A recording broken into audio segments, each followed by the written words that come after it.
Welcome back to our Dev Diaries series of videos for Train Sim World 4, where we lift the lid on development of our latest installation of the Train Sim World franchise. Today we're going to be talking about new experiences, and boy did we have a lot of them when we were developing Train Sim World 4. We took road trips, we tried new things, and we can't wait to tell you all about them. So let's roll the tape.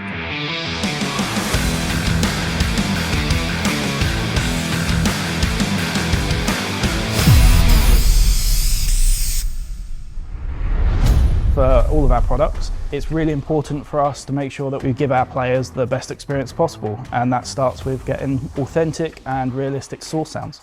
So for Train Sim World 4, we've actually had great opportunities to travel kind of all over the world to capture all of this audio. It started in Manchester for the Flying Scotsman, then we went to Edinburgh to get the Azuma, Austria, where Lucas managed to capture some audio for the Vectron, and then we've ended that with a trip to Los Angeles where we captured the F125 and the Rotems for the Antelope Valley.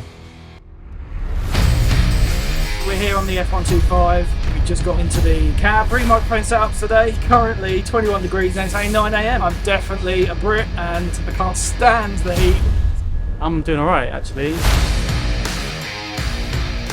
The F125 up close was something I've never really experienced. I'm used to UK trains, so something big like that was, it was insane. It's such a big, heavy piece of machinery. You don't quite realise it until you're really up close just how mechanically complex they are. So when you get up close to them, you kind of find yourself looking up at the locomotive and you're like, okay, wow, this is a large locomotive and you start thinking, right, how are we going to kind of record and capture everything that's there? The types of sounds we want to get for a loco are just endless. Basically, every button, switch, lever, any interactable object inside the cab. The run-in sounds, the horns are especially important to us, that make sure we get those right. We even use specialist microphones for that to make sure we capture kind of a nice wide sound, get some of the reverb captured that you kind of hear. We really drum down into everything and all those little details because we know that it's important to our players that we capture the right sounds at the right time and they play at the right time. Another benefit of these trips is it's not just audio. The rail vehicle art team go out there on these trips as well, and they all take photographs. They'll take photographs the like of which you can't get online. I am surveying the rolling stock. This includes exterior surveillance, interior. We're using a combination of traditional photography, 360-degree photography, video, anything that just is going to help our artists do a bang-up job when we get this stuff back to England. They're going to use this material as reference so that they can produce highly accurate 3D models. We'll also use it to make sure all of our livery details are correct, all of our decals are accurate, and that everything goes together much as it does the real thing. The team took over 10,000 photographs just of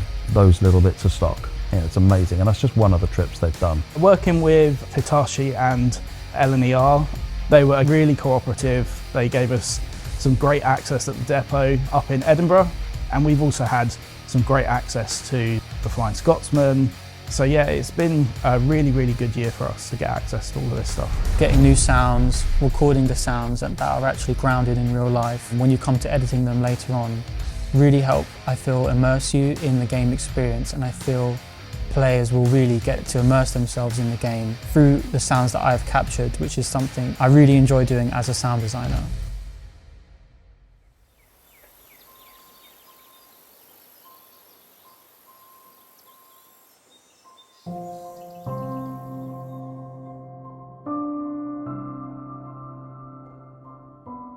Music is really important to what we do. It sounds like a trivial thing. It's the menu music, how important can it be? But actually it sets the tone for the whole experience. It's going to set your mood as you come into the game and when you get into it. How do you feel rushed to get the music out of the way, or do you want to go into settings and turn it off? So actually our composer Ben has done such a tremendous job in creating music, and we wanted to create something different this year. I think that's come off really well. The first thing I think about when approaching writing music for a game about trains, like Train Sim World 4 is, it's putting myself in the mindset of what I want people to feel when they're about to start playing in the game.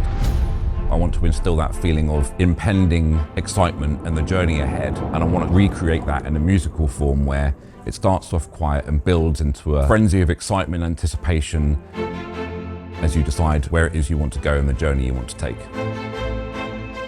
For me, it's about creating a connection between humans and the experience you're about to have. And for me, the best way to do that is to use natural sounding instruments like violins and cellos and pianos. And we're very lucky with this soundtrack, for example, to have taken on a solo cello player and a solo violin player to really create that very intimate feeling as it builds and creates this big, exciting crescendo.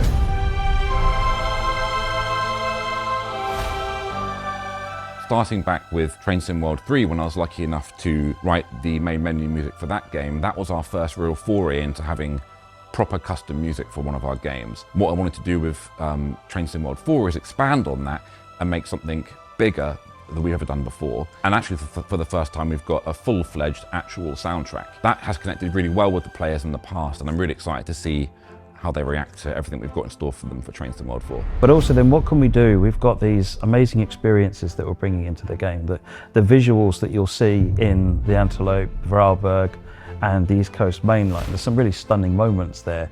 And the scenarios that the gameplay team produced, they're becoming really great at creating moments in the scenarios. They're like, this was the bit that, where the trains crossed each other or where you saw that beautiful vista. So in Train Sim World 4, we're doing something we've not done before with music, which is creating moments within scenarios across all of our routes.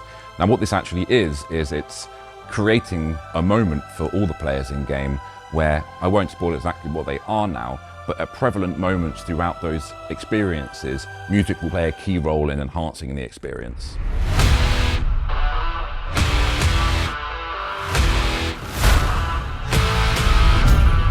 One of the things that I'm really excited about that's happened in the development of Train Sim World 4 is how the team have been able to get out and visit the places, go visit the routes, go ride the trains, talk to people, the staff at the various operators that we're working with. They are fun, but they are very hard work.